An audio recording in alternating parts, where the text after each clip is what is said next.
very good. We had some meetings at the Central Bank yesterday.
Hello.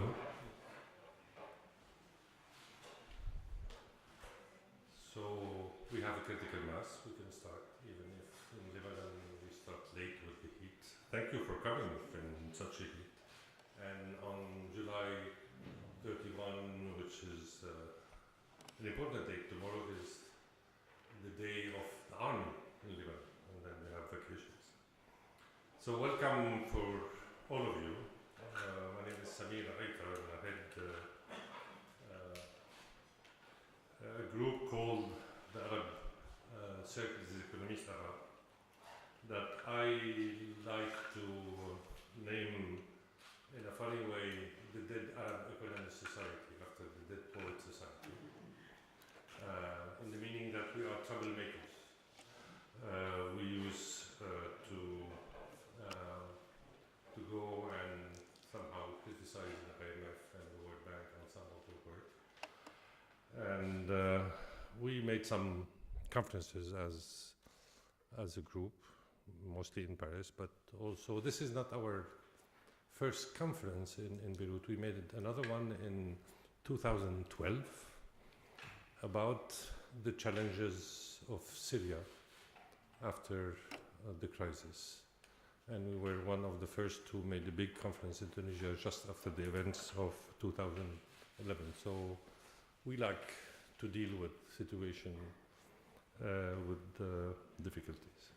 So we have a critical position toward the IMF and the World Bank, but inside this game there is discussions and etc. We're very happy that the IEO invited me and others to some of their meetings to prepare this report, and we were very surprised when they proposed to us to organize for them this meeting. So we thought that this was a good challenge to make the discussion because of many things. One, our impression that for some of the criteria of fragile states, most of the Arab countries are in fragile situations. You have 7 Arab countries without really government, even if you have elections. If you take the budget, you have several Arab countries which does not close properly their budgets. So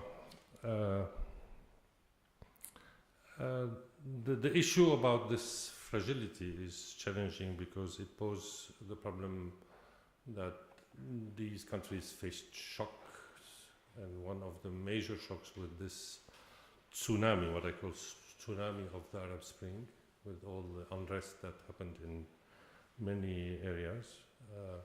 Now people qualify with the volume of IDPs, of refugees that these countries are experiencing, including in places like Libya, that we didn't manage to bring people from Libya to talk with. We will explain how later. With all these problems, these countries are facing the worst human crisis since World War II. So it's not a simple thing. Some countries have experienced also invasions, interference of regional powers, and they have still issues to be solved in, let's say, in position of transition from one system to another. Many Arab countries are founding members of the IMF, so we founded this institution, or we contributed to found this institution, including we founded also the UN.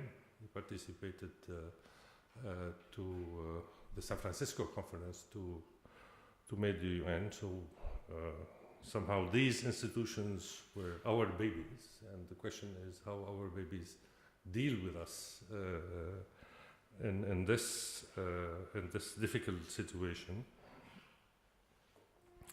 The problem is how to deal with this transition, how to answer not only the difficulties from a financial perspective, but also the willing of the population, women and men. And I, on purpose, put a woman picture, looking at everyone in a nice way, even with all the problems she had with her baby having his ball, playing ball with him. So the question of reconstruction, recovering, and etc. As some of you know, I'm Syrian,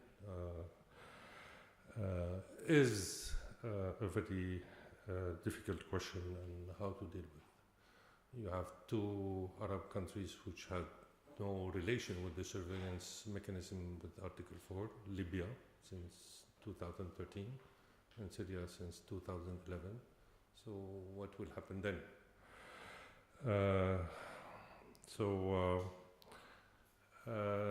We thank all the partners, the EUB, BMO Bank, and the Central Bank of Lebanon, of course, of his. This is one of the oldest and most efficient banks in the Arab countries for different reasons. We thank them for their moderation, for their participation, and we hope for you all a good workshop and a good debate. And I will see you at the end. And now I pass the word to Mr. Charles Collins from the Independent Evaluation Office, which is an office who overlooks the work of the IMF, who made already 2 reports, one on women, correct me, and one on social affairs and inequalities, in the same way, critical to the IMF position. Mr. Collins.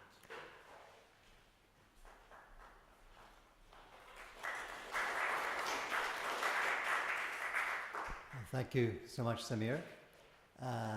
It's good to see you all here on this hot afternoon. It's a real pleasure to be here in Beirut at the AUB. It's my first time in Lebanon.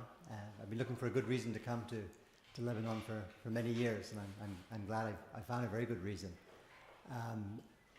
I'm the director of the IEO, which is the Independent Evaluation Office. I was amused when Samir described your organization as being the troublemakers, and some people in the IMF probably think that we're the troublemakers. It's not how I see the IEO. Essentially our task is to help the fund learn from its experience, by looking at its activities and its policies and trying to assess what has gone well and what hasn't gone so well and what lessons can be learned and what can be done better in the future. We were set up in 2001, shortly after the Asian financial crisis, at a time when the IMF had lost a lot of external credibility and legitimacy. And the idea is that the IEO could help to restore the public's faith in the IMF. In our terms of reference, we have a very clear mandate, basically 3 tasks. One, to help the executive board fulfill its oversight function of the IMF's activities. Second, to help the IMF staff and management to learn from its experience, to strengthen institutional learning within the organization. And third, to strengthen the external credibility of the fund by increasing openness, increasing transparency, increasing public understanding of what the IMF does, what it can do, and what it cannot do. And I think over the past 17 years, and over around 27 reports that we've produced, we've established ourselves as a fundamental part of good governance at the IMF. In fact, we've recently had an external evaluation of our own activities, which gave us a strong support and emphasized that we are indeed seen as a truly independent group within the IMF. And independence is really crucial to what we do. We cannot be effective if we're not independent and not seen as being independent. I think we're have established a good track record, but it's supported by a good governance structure. I am myself appointed by the executive board. I don't report to the managing director. I'm not part of the IMF staff. I have the responsibility for selecting the topics that we work on, for choosing the staff, and for ultimately deciding the conclusions that we reach as working together with my team. So we are truly an independent group within the IMF. We're pretty small. We're only 15 people.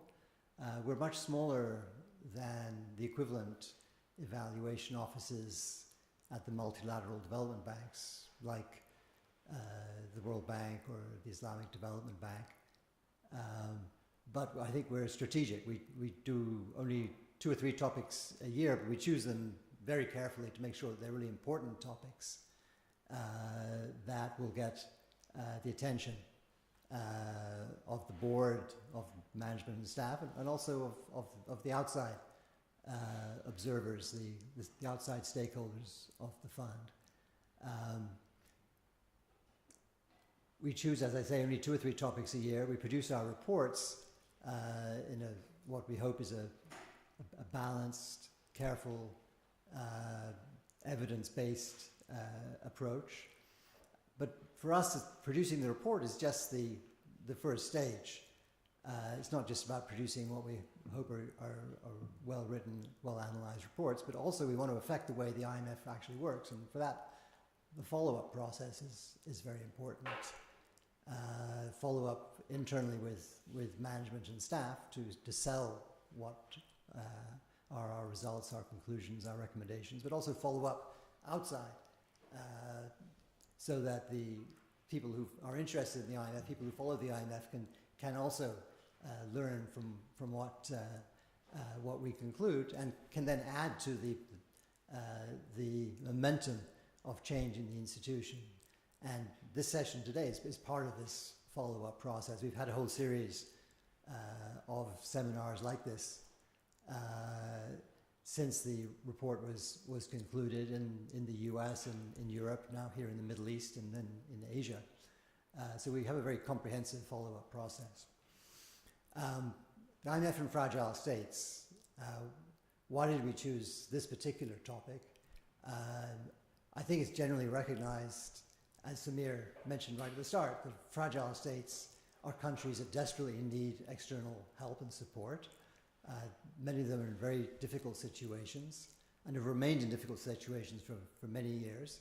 And it's not just the weak circumstances in these countries, it's also the cross-border spillovers. And sitting here in Beirut, in Lebanon, those cross-border spillovers are very obvious.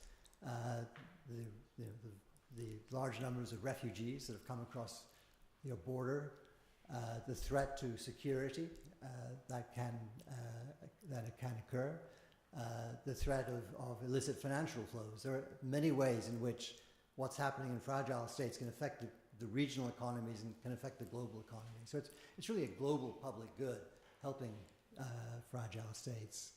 And I think the IMF can certainly play an important role here with its mandate for supporting macroeconomic stability and for helping to build strong, sound macroeconomic policy institutions.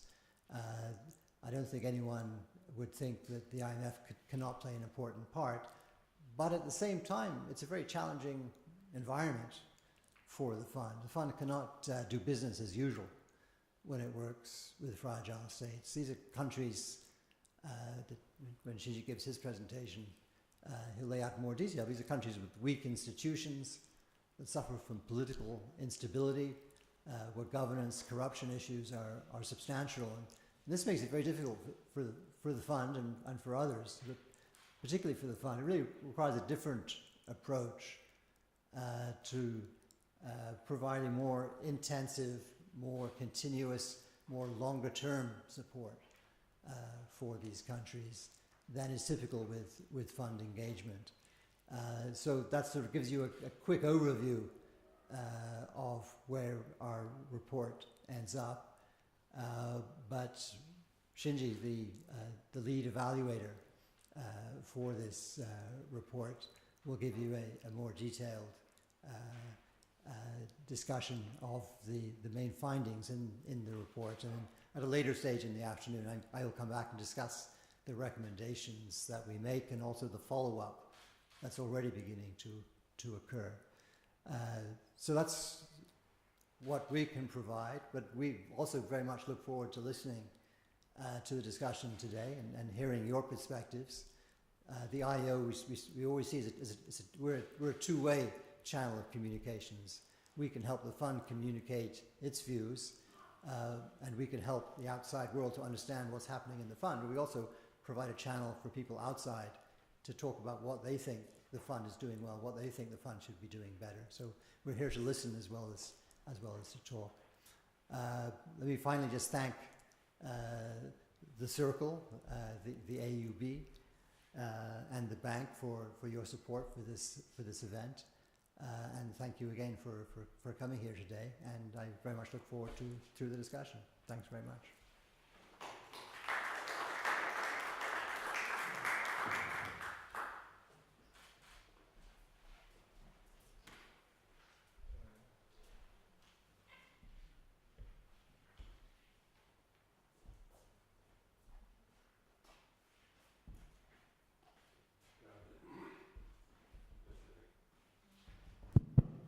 Mr. Takagi now present the major outcomes of the report.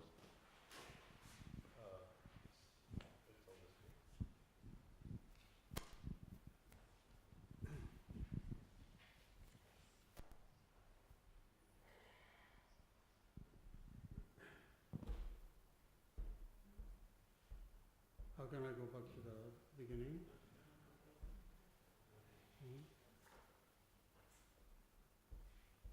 Somebody know?